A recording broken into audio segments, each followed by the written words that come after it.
नाज़रीन, इसी वाक़या का एक चश्मदीद गवाह जो मौके पर मौजूद था, जिसने अपनी आंखों से सारा वाक़या देखा है, कौन कौन था और इसमें क्या नुकसान हुआ और किस तरह उन्होंने इस बंदे को उठाया, जानते हैं। ये साथ हमारे भाई हैं इनसे। अस्सलाम वालेकुम। वालेकुम अस्सलाम। क्या नाम है जी आपका? मोहम्मद एजाज कादरी। एजाज भाई, ये जो वाक़या पेश आया है ये आपकी आंखों के सामने पेश आया है, क्या वाक़या है और इसकी क्या हकीकत है? जी असी मैं और मेरा साथ है मोहम्मद हसन, उस बाद आमर भाई, असं तरह खाना खा रहे हैं होटल प्रिंस होटल के। इस तरह एक लड़का है परवेज बंगियाल, उन्हें आन के आमर में पकड़ लिया। मैं कही तू मेरा लैन देन तू मैं लभदा नहीं पिया भी, मैं तो बड़ा चिर लोड़ना पिया। मैं कहा यार बह जा, बह गलबात करने, तेरा लैन देन देगा तेन? उन्हें कहा जी नहीं, असा चुके खड़ना है। उन्हें कॉल मलाई है, उस बाद बंदे आ गए ने 15-20, उन्हें आन के चुक के जनाब करी डब्बे सट कर लाया। आपने 15 पे कॉल की जी? इसकी बीवी ने दसिया कि ऐसा 15 पे कॉल मिलाओ हादम चुक के लाया। उन्हें फिर कॉल मलाई है, जब अस भी थाने गए हैं दसे सारी उसने बंदे लै भी आते हैं, फिर बंदे छोड़ दिए मैं पीछे पर मौजूद सा। मैं परवेज आया, परवेज असीं खाना खा रहे सा, परवेज ने हथ रख लिया अंबर बाई नूं। सानू कहा कि रहन दो, क्योंकि लैन देन मामले लोगों के चलते रहते हैं, लैन देन बह के मुकते रहे, ये मामला तो बह के मुका लाँगे। उसका तू दफा जा पिछा, तेरा साडा कोई तलक नहीं, दस जा तू असी जानिए तो जाने। उन्हें बांह दी पकड़ के काबू कर लिया। उस तो बाद उन्होंने लै गए कि फेर देने अगे पिछे जाके कितने रखा ने कितने नहीं रखा। ये मौके के उपर मौजूद हाँ, मैं गवाह हाँ इस गल का। पुलिस को रिपोर्ट दी गई है, बंदे लैन देन पुलिस ने, बाद बंदे पुलिस ने छोड़ दिए। बिस्मिल्लाहिर्रहमानिर्रहीम। मैं हूं आपका होस्ट मोहम्मद अली ख्याली और आप देख रहे हैं DNA न्यूज़। नाजरीन, इस वक्त हम मौजूद हैं डिस्ट्रिक्ट गुजरात तहसील खारियाँ के थाना ककराली के एरिया में। तो गुज़श्ता रात एक नाखुशगवार वाक़या पेश आया। ये जो मेरे साथ एक नौजवान खड़ा है, इसको चंद लोगों ने उठाया और जूदो कोब किया, और बाद में जो है इनके जो मदई थे वो थाना में चले गए। उन्होंने रिपोर्ट थाना में दर्ज कराई और बाद में पुलिस ने बगैर किसी वजह से, बगैर राजीनामे से और बगैर इनकी इजाज़त से मुल्ज़मान को छोड़ दिया। तो इनसे जानते हैं कि क्या वाक़या पेश आया और वाक़या की क्या हकीकत है और इनके साथ कौन सा रवैया जो है अख्तियार किया गया। अस्सलाम वालेकुम। जी वालेकुम अस्सलाम। क्या हाल है जी आपका? जी अल्लाह का शुक्र, ठीक ठाक। जो गुज़श्ता रात आपके साथ वाक़या पेश आया, इसकी क्या हकीकत है?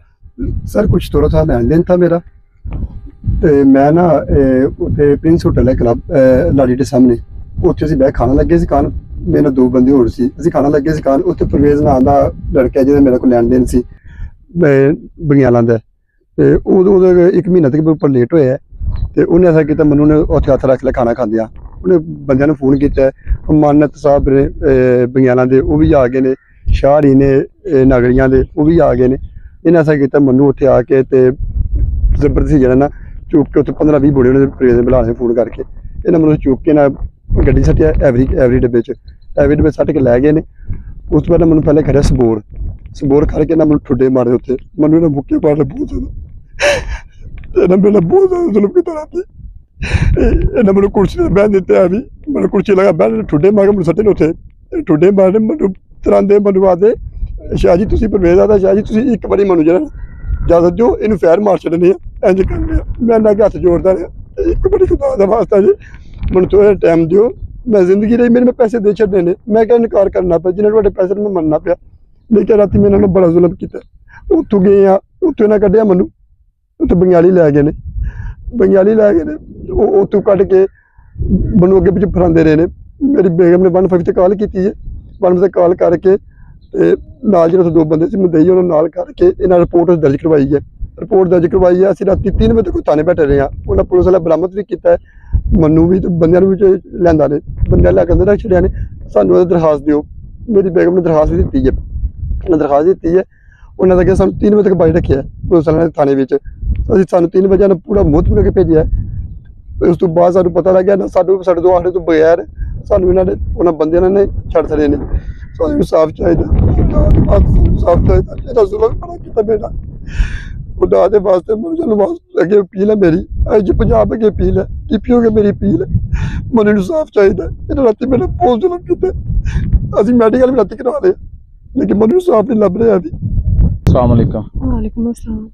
आपके शोहर को उठा के लेके गए हैं जब वहाँ आप घर में मौजूद थी जी और क्या वाकया पेश आया?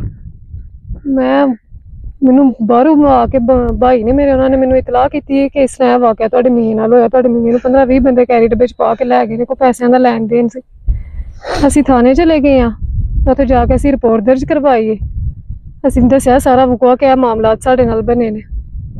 ਉਹਨਾਂ ਰਿਪੋਰਟ ਲਿਖ ਕੇ ਸਾਰੀ ਰਾਤ ਅਸੀਂ ਥਾਣੇ ਬੈਠੇ ਰਹੇ ਹਾਂ, ਲੇਕਿਨ ਉਹਨਾਂ ਸਾਡੀ ਕੋਈ ਗੱਲ ਨਹੀਂ ਸੁਣੀ ਹੈ। ਬੰਦੇ ਵੀ ਮੌਜੂਦ ਉਹਨਾਂ ਨੇ ਪੇਸ਼ ਕਰ ਲੈਣ, ਡੱਕ ਵੀ ਲੈਣਾ, ਸਾਨੂੰ ਦੱਸੇ ਬੁੱਝੇ ਬਗੈਰ ਉਹਨਾਂ ਬੰਦੇ ਛੱਡ ਦਿੱਤੇ ਨੇ। ਸਾਨੂੰ ਇਨਸਾਫ ਚਾਹੀਦਾ।